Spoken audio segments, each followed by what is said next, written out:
Bonjour, bonsoir à tous. Nous sommes sur la chaîne YouTube de Cabro Entreprise. Cabro Entreprise est une entreprise d'ingénierie logicielle, de conception des systèmes intelligents, de conception des systèmes web, logiciels et mobiles. Nous nous occupons de la conception des logiciels pour des entreprises ainsi que des sites web et des applications mobiles. Pour tout besoin, n'hésitez pas à nous contacter directement en lisant la description. Nous avons lancé depuis un moment un produit à grand public dénommé Piwi que voici ici, que vous pouvez retrouver directement sur Play Store en tapant simplement Piwi. Piwi est un réseau social purement basé sur le monde des affaires que nous sommes en train de concevoir. Chaque fin de mois, nous envoyons des mises à jour et ça sera régulier.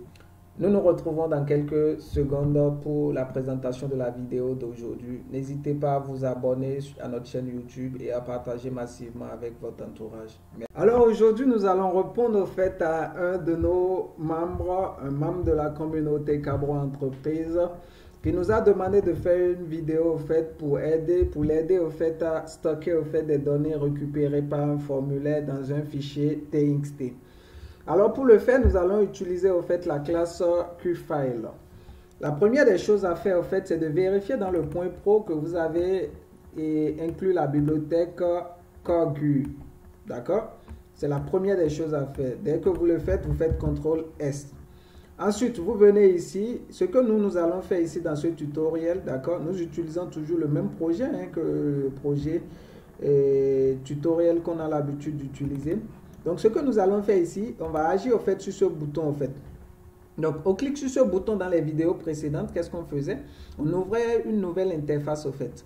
Donc, on va agir sur ce bouton de telle sorte qu'en réalité, dès qu'il vient par exemple et qu'il clique là, d'accord? Il clique là, directement, on récupère le texte qu'il a entré ici, d'accord? Dans ce champ qu'on sauvegarde dans un fichier, d'accord?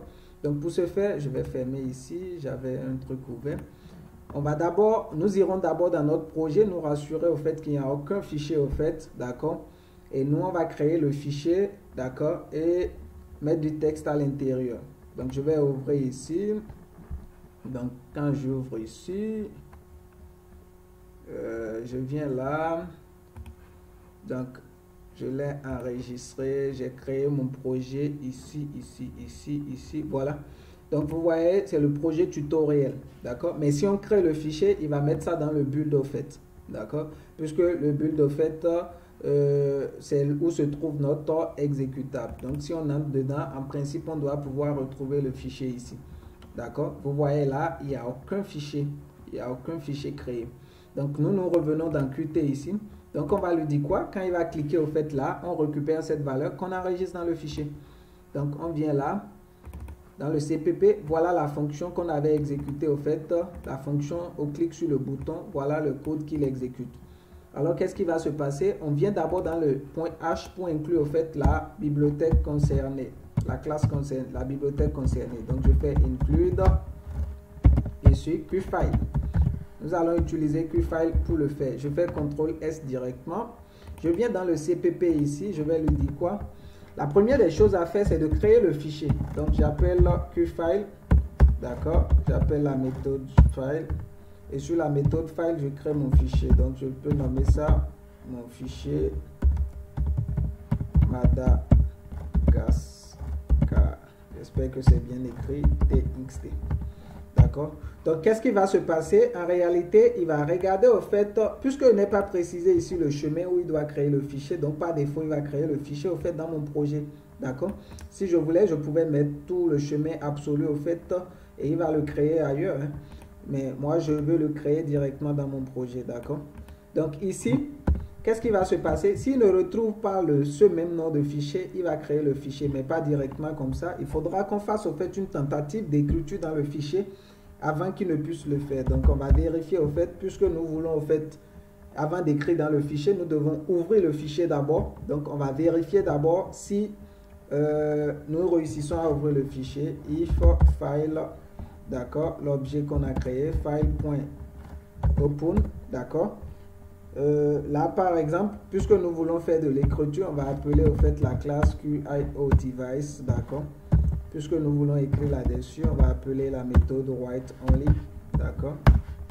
on va lui dire ce qu'on veut lui faire passer comme valeur. QIO device.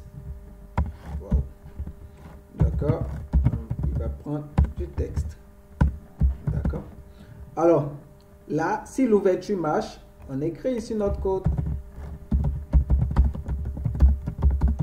Si l'ouverture marche, fonctionne.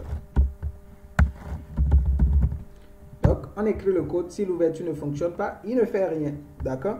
Donc, qu'est-ce qui va se passer maintenant?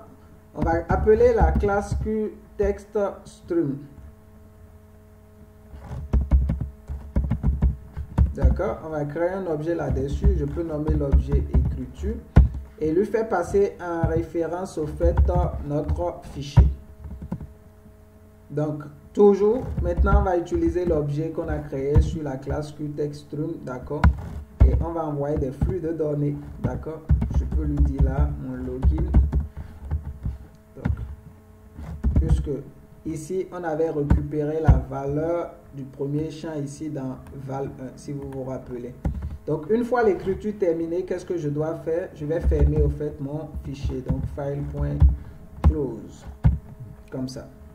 D'accord? On va compiler, voir ce que ça donne. Alors, n'oubliez pas de vous abonner à cette chaîne YouTube. Si vous êtes déjà abonné, partagez au maximum avec votre entourage. Partagez. Ça nous encourage au fait à continuer dans cette lancée. Si vous êtes déjà abonné, partagez. Donc, on va attendre un peu la compilation. Donc, je pense qu'il a terminé la compilation. Donc, ici, qu'est-ce qu'on va lui dire? Cabro comme login, par exemple. Et on fait OK. Là, il a ouvert. On va voir dans notre projet, au fait, il a créé le fichier. Donc, j'ouvre là. Vous voyez, le fichier a été créé ici. D'accord, à la date d'aujourd'hui, 27. Voilà. Donc, on va ouvrir le fichier, voir ce que ça donne. Donc, quand on ouvre le fichier, vous voyez, on a fait une concaténation, mon login plus la valeur que l'utilisateur a tapé. La valeur que l'utilisateur a tapé dans le champ, c'est Cabro. On pouvait ne pas faire une concaténation. Là, nous sommes obligés d'ouvrir le fichier pour lire le contenu. Ce qu'on va faire maintenant, en fait, c'est quoi? C'est en fait essayer de faire la lecture du fichier directement dans notre programme. Donc, je vais venir là et on va essayer ici en bas, en dessous, de faire la lecture du fichier. Bien évidemment, avant de faire la lecture du fichier, nous sommes obligés d'ouvrir encore le fichier, d'essayer d'ouvrir le fichier. D'accord? Puisque le fichier existe, il ne sera plus créé. Donc, ici, je vais lui dire quoi? Voilà. Voilà, QIO device. D'accord. Ici, maintenant, on veut faire une lecture. Donc, on va faire un read only. D'accord. Donc, on va lui dire les éléments QIO device. Là, on va lui faire passer l'objet texte. Et ici, pareil, on appelle toujours QTextStream. D'accord. On va mettre l'objet lecture et faire passer aussi en référence toujours file. D'accord. Et là, qu'est-ce qui va se passer? On veut lire au fait. Maintenant, on va lire le contenu dans un, comment dirais-je, on va mettre un message box au fait pour lire le contenu. Mais on peut stocker au fait le contenu au fait qu'on va récupérer au fait dans quoi? Dans un string, d'accord? Donc, mon texte, dans un string par exemple, on va nommer mon texte. Et là, on appelle l'objet lecture. Et on lui fait passer la méthode readAll. Voilà, on lui fait passer la méthode readAll. Et on affiche ça dans un QMessage box. Donc, information. Voilà, this sur la même interface, fichier. Voilà, là, on va lui dire de nous afficher qui? Mon texte. Puisqu'on a créé une variable mon texte qui stocke tout. On va fermer notre fichier file.close. Voilà. Donc je pense que ce qu'on aura tapé au fait comme valeur, il va nous faire directement la lecture, il va récupérer ça et nous faire la lecture.